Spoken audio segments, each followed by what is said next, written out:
Okay, thank you for tuning in for episode 2 of What Is Actually Happening. Jeremy and Eli from KDM Tournaments here, and we've got a pile that might be just way more ridiculous than the one that we had last time. Way worse than last time. This is so bad. Last time we had like a Miracles type of deck. I mean, it just had some goofy stuff in it, but at the core, it was still a tier 1 deck, right?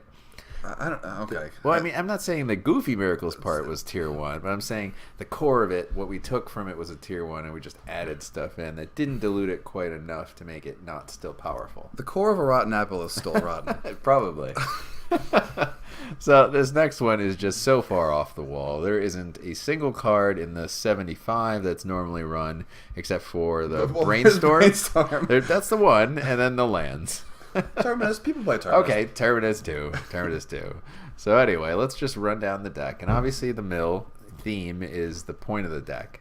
So to start off, we have Brainstorm. You need fixing. You need to make sure you get to your spells, not draw too many lands. That's just standard. Obviously, you would play any deck with Brainstorm if you had blue in it in Legacy. And you can't play a mill theme without blue, so that just had to come in. So our next card choice was Path to Exile. We picked this one specifically because not only is it the cheapest 1-mana removal spell, but it also makes them take a land out of their deck. So it partially helps you mill. With Mind Funeral. With Mind Funeral, exactly. And also turns on this lovely card. And it turns on Archive Trap, exactly. The best part about this deck is you can live the dream and turn 1 kill somebody with 4 Archive Traps on turn 1. You just be That's quite the dream. It's the dream, but I mean, it's not impossible. I think it's supposed to happen every 0.5%.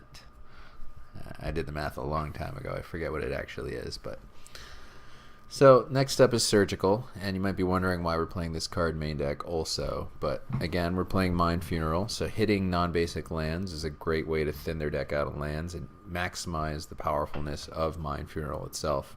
It's also a 0-mana spell, so it triggers Brain Freeze's Storm ability, gives you more Storm triggers, and it also removes those problem cards in like Sneak Attack's deck, like Emrakul. And if you can get that out of their library, then you can successfully finish milling them off. And if you pick out a card that you think is powerful for a combo deck too, you can also try to shut them down from killing you that way as well. So Surgical is pretty flexible here, very powerful in this deck. This next one is a fun one. It's Ancestral Recall. It's Ancestral Recall. That doesn't. You can't even target them with it. Yeah, you can't cast it on turn 1, but you don't want to really cast it on turn 1. Targeting them would be hilarious, wouldn't it? You mill out their deck and then Ancestral them. Yeah, that'd be pretty great. Yeah. I don't know if any of you have cracked an Ancestral in Vintage Masters on Moto, but it is the best thing ever because really? Ancestral Recall is good when people are playing hulking goblins and other ridiculous commons. This is Jeremy, and he does sarcasm. I do sarcasm. He does do sarcasm, that's true. So the first thing after you get an Ancestral Recall Unlimited is like, where are the Scriveners? Give me. I actually slammed, I think, Regrowth like so high. I took it like first pick in pack 2 because I had Ancestral Recall. Let's focus on this deck. That's ridiculous. All right. We're back to this. All right. So next up we have Mesmericorp, and I just wanted a permanent thing that would continue to mill and something that would make people want to play around and mill theme. And play worse. Yeah. This makes people play worse. And if they try to play some sort of aggressive strategy, if they're not playing an aggressive type of deck, or if they have like ley lines out, this still triggers. Then we move on to everyone's favorite Ravnica rare. That's almost $20 in real life. Yeah, it's not. Dark Confidant is not everyone's favorite rare. It's clearly this one. Definitely. For a while, Glimpse the Unthinkable was more expensive than Dark Confidant. A long while, actually. Thankfully, that's been corrected eventually with time. Then we have Brain Freeze. It's our backup Glimpse. Yeah. It's an instant. We wait till their turn. Hopefully they play a spell or two, and then we can even play a spell or two in Archive Trap or Surgical, and maybe even pull off a 15-point mill with it. It's more high variance than other other possibilities, but if we're playing this deck, we gotta go balls deep. Yeah. But it's also pretty good against combo decks too. If you play against Storm or if you play against Belcher and they try to go for like an Empty the Warrens kill, you're like, sweet, you have no library, go. So it does give you some game against those tough matchups. Speaking of Belcher, we have 4 Mind Funerals. So we love playing against Belcher with this card because I hope we can play against Belcher one time. Me too. I think that'd be a lot of fun. Especially if they don't just kill us on turn 1. And then everyone's favorite planeswalker. And by everyone, you mean... Gerard Fabian. Gerard Fabian, yes. Just him. Just him, yeah, nobody else. This card's actually hilarious in here. It builds up fast with the plus ability. So like it kind of sucks away some of the damage that people would be trying to deal to you. Again, if you play against some sort of Eldrazi type deck, this exiles the cards. So it doesn't trigger their abilities, puts it underneath him, and heck, if you ever get high enough to actually use the -X ability on I hope we can just steal someone's Tarmogoyf and attack them. Yeah, I mean, even that'd just be fun too. Even just doing that's fine. Yeah. And then I think we covered everything else in the main deck. We Yeah. covered Terminus before in the... Terminus is pretty self-explanatory anyway, an Archive Trap. So then in our sideboard, we have some spicy tech.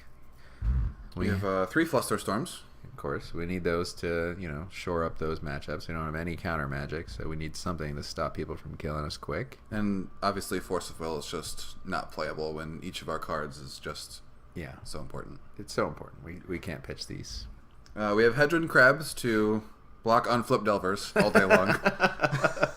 Hedron Crab, to be fair, is one of the best mill cards you can find. Because it's no mana application. It comes out on turn 1 where we don't have any mill cards on turn 1 that do things of relevance. We have tons of fetch lands, 11 of them in the main deck, to trigger him over and over throughout the game. He's not in the main deck because everybody has removal spells, but after sideboarding, they don't keep any in. So you bring him in, plop him out on turn 1, and you just kind of laugh at them as he speeds you up immensely. And then eventually even lets you have a chump blocker if you need to live another turn. And then we have our Rest in Peace to shore up the Eldrazi matchups. And also the Rug matchup, because Rug's pretty tough, shutting down people's Goyfs and making their Nimble Mongooses 1/1s, which you can then block with Hedron Crab. What? All the angles. What? All of the angles, every single one of them. And then we have the Helm combo too. Yeah, why not? Just cause. Again, we can bring it in against the Eldrazi. We can use it with the Rest in Peace just to kill them. So works great there too. And then the card that every viewer had to read. Yes, every viewer.